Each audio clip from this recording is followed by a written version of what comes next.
We woke up early and hit the road. Truth be told, if our experience at Vertical Diner wasn't so great, Salt Lake City would have been a complete bust. It was definitely the raunchiest hotel that we stayed at over the course of our 6-week road trip. Here we end up stopping at Echo Reservoir. This is in Utah still. There is actually a state park in the area here. I'm not sure where it was. I think it might be across the reservoir on the other side. Utah does have some nice places. I don't want to discount the whole state based on our short time spent in Salt Lake City. We do want to come back at some point and stay in the Valley of the Gods. The drive from our hotel in Salt Lake City to Green River, Wyoming is only 169 miles. That's an easy day of driving for us at only 2.5 hours. We're definitely looking forward to that.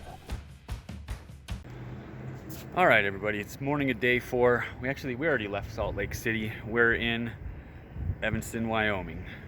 So 5th state of the road trip. Right now we're just stopping, checking out the town. There's a river walk over there we might go check out.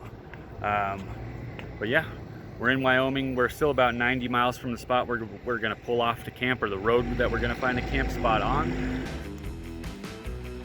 Evanston, Wyoming was a nice place to stop and walk around for a few minutes. We checked out the park and took some photos. We never did end up making it to the river walk, unfortunately. Maybe next time we're in Wyoming.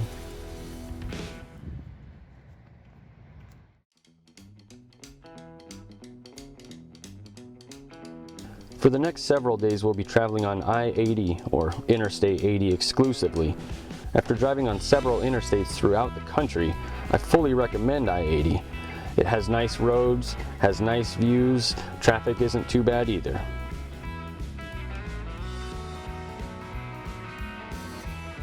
The spot we have scouted to camp at tonight is on Wild Horse Canyon Road. It's on BLM land, or Bureau of Land Management land. This means that it's public land and it won't cost us any money to stay there for the night. Plus we get amazing views of the wild horses. You can't beat that with a stick. Sleeping on public land as we're planning to this night, we don't have to worry about check-in times or anything like that. So we'll really just take our time driving there today.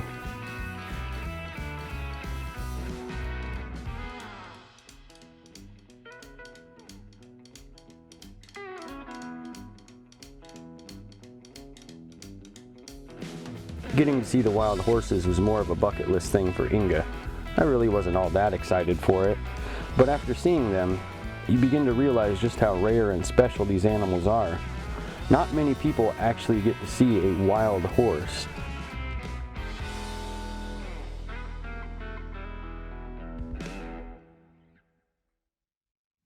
Show the McDougalls with the... Oh, you can make your day 4 video. I don't know that there is going to be a day 40. I think it's just going to be all the footage of like the cool stuff like the horses and then us talking over it.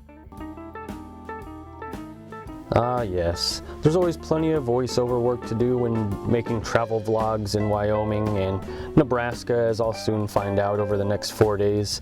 But let's get back to the horses. In Wyoming, there are around 6,000 wild horses. Of those 6,000 horses, 2,500 of them are in the southwestern quarter of the state, right where we are here. In our area, we saw 3 distinct groups or herds of horses. A herd of wild horses consists of 1 or 2 stallions, a group of mares, and their foals.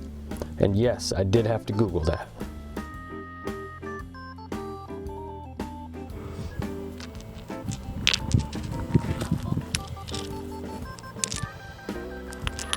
Oh, here's another little, like, roundy-ish one.